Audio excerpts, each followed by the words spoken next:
Hari raya tu bayu kan? I baru order TikTok. Bayu ni tak? Pakai kat rumah Tak, kita pergi tak.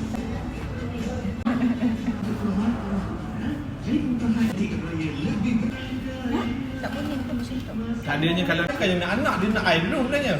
Kemudian pun dapat. Tak boleh ke Syah macam tu? Anak air pun sudah berkecil air sekali. Tinggi. Masa nak chat. Ya tu. Kat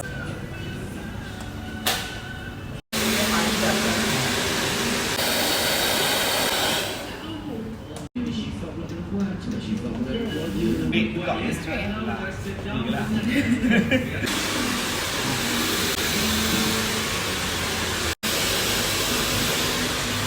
Hari ni kita dah cun garam. Kerana laki rambut kacun. Ada kereta pula langgar bontor. Dia macam adalah ada satu benda yang Kan. mana ni? Asal. Somebody's watching me, it's my anxiety. Feel like I'm stuck in a maze. I just try not to feel too amazed.